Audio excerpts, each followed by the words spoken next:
Today, we're jumping right into an ancient legal text to watch a kind of philosophical duel. And it all revolves around one massive question. What is it that actually makes something sacred?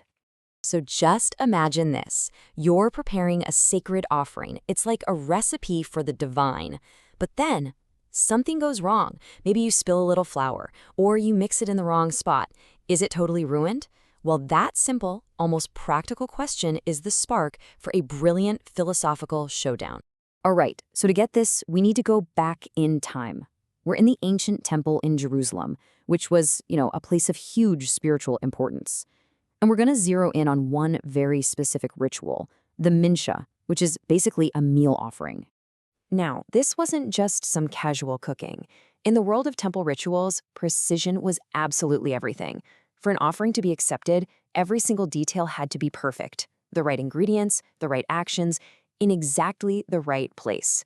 Get one thing wrong and the whole thing could be invalid. The stakes? Yeah, they were sky high.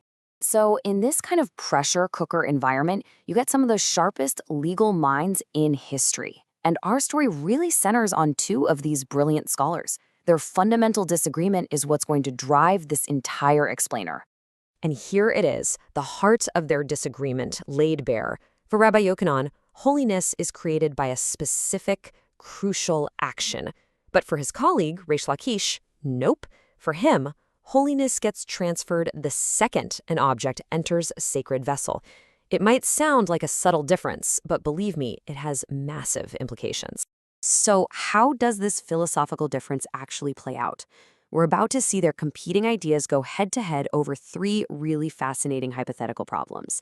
Think of it like a legal duel in 3 rounds. Okay, round 1. The flour for the offering gets mixed with its oil, but it happens outside the designated holy area. Is the offering still good to go? Reish Lakish says, yeah, it's fine. He argues that just mixing the ingredients isn't the main priestly ritual, so where you do it doesn't really matter. But Rabbi Yoḥanan, he disagrees. He says because the mixing happens in a sacred vessel, that vessel itself demands that the action take place inside the sacred courtyard.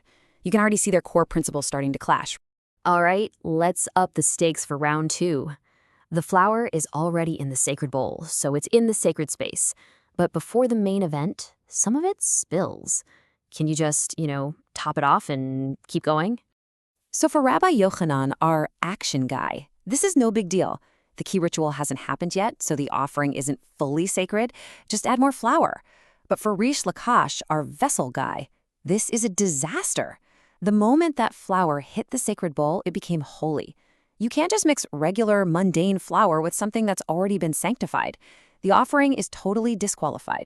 Okay, hang on. Before we get to round 3, we need to know a key term, chemitza.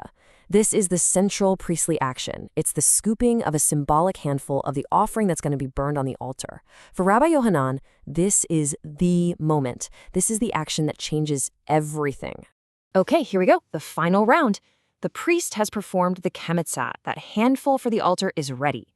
But then, some of the flour that was left over, the part for the priests to eat, gets lost. Can the handful still be offered on the altar? And again, they are both perfectly consistent with their own logic. Rabbi Yoḥanan says, yes, go for it. The critical action is done.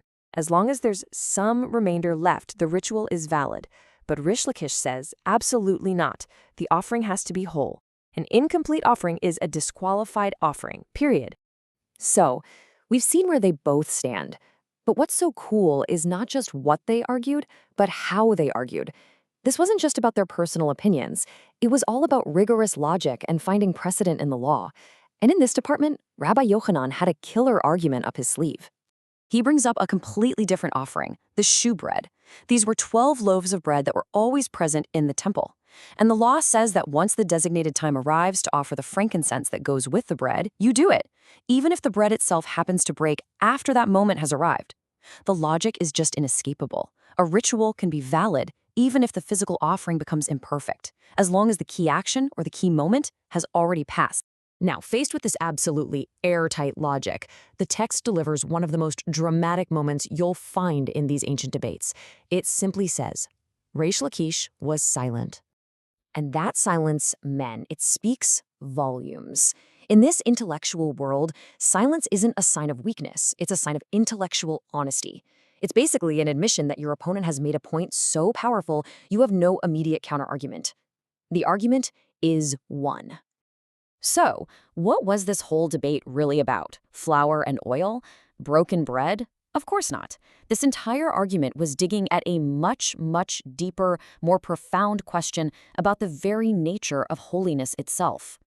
This slide really just sums it all up perfectly. We have these two competing philosophies. Is holiness a quality of an object or a place, something that gets transferred on contact? That's the vessel theory. Or is it something that's created by a specific sacred action, a transformation that happens in a single moment? That's the action theory. And this is where it gets really interesting for us today, because it frames how we think about the sacred in our own lives. Is a church or a synagogue holy just because it's a building? Or does it become holy when people pray inside it? Is a wedding ring just a piece of gold? Or does the act of the ceremony itself give it a special sacred status? Ultimately, this ancient debate leaves us with a question that really resonates to this day. Does sanctity live inside objects and locations, just waiting for us to find it? Or is holiness something that we actively create, moment by moment, through our intentions and through our actions? Well, that, it seems, is a debate for the ages.